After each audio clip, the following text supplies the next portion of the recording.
PSG with more silverware to add to the cabinet and the second of their UEFA Super Cup titles.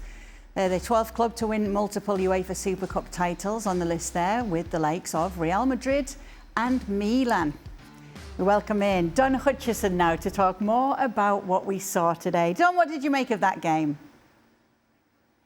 I thought it was a good game. I thought the youngsters for Villa were outstanding. I thought Hemmings was really, really good. Maggio looks like a real promising player at 17. He's got something about him. He's physical. As you said, he put himself in some really good positions, scored a really hard goal, as Ali said. But, you know, you look at this PSG side and they've just got class. They're not even at full speed. It's probably a pre-season game for them. I thought Kvaratskhelia, on and off the ball, was the best player on the pitch. And then when you start bringing the likes of Dembele off the bench and you start making changes and the squad just never seems to get weakened when, you know, the coach makes changes. I thought it was a pretty routine performance from PSG, even though Villa had probably a good 15-minute spell just before half-time. PSG. We're going to see a lot more of what we saw in Europe last year from them this year. Do you think, Ale, are the signs there? Yeah, and I guess the question that we could ask of PSG is, can they get off to a better start than what they have in years past? And that, I think it's something that Luis Enrique has stressed in his press conferences, talking about how do you motivate a team that has achieved so much, and yet you need to get their interest up, and then you need to get their intensity and urgency up in the start of the season. And I must say, I agree with Don in the sense that it felt like a preseason match for PSG, while it didn't for Aston Villa. It felt like for Aston Villa it was a competitive match, whereas for PSG it's like, well, I guess we sort of have to be here, so if we're going to be here, then we might as well win this.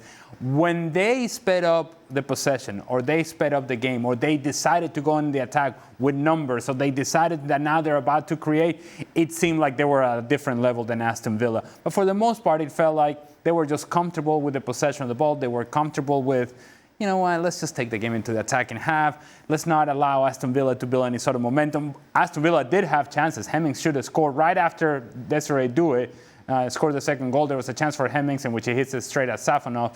But for PSG, it just feels like there's so much more that they can give, and still they're good enough to win. Yeah, we know that they are the team to beat in Europe. That's what we've seen over the last two seasons. When it comes to if you're on to Champions League and you go to win a third straight, this is the list of three-peats so far.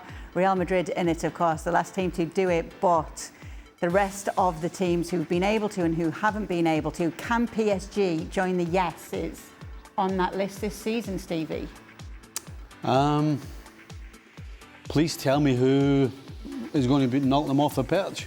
At the end of the day, we saw again today what this team's capable of whenever they want to change gear, which is what they did. Yes, if you're Villa, you can talk about the chances you had and the chances you missed and blah, blah, blah. But the truth is, at times when they wanted to, as Ali said, PSG are on a different planet. They really are. The way they play the ball, the way they pass the ball, the movement, the individual skills that they have with different players. I mean, they have a little bit of everything. You know, if you want to be critical, yes, they give a lot of chances away. But you know what? At the end of the day, whenever they're in the mood and whenever they're ready to, they just create and score goals for fun. So, again, to answer your question, please tell me who's going to knock them off the perch, because I don't see anybody knocking them off the perch. Yeah, same question for you, Don. Well, there's a few contenders. I mean, Arsenal took them to penalties last year. I think Real Madrid will be stronger this year. I think Barca have been in and around it for the last couple of seasons.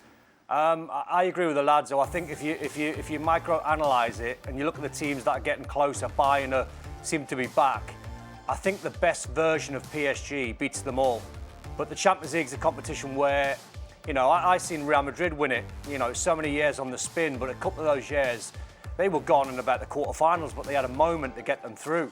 The Man City game comes to mind. I think Chelsea had them beaten in the same competition, same year. I think PSG had them beaten, but, you know, they found a way, Real Madrid, that year, just to find moments in the game later on to win it. So I think the teams are getting closer. I think there's some serious contenders, the two Spanish sides and one or two English sides, but if they're all playing to their maximum, I think PSG are still the best side.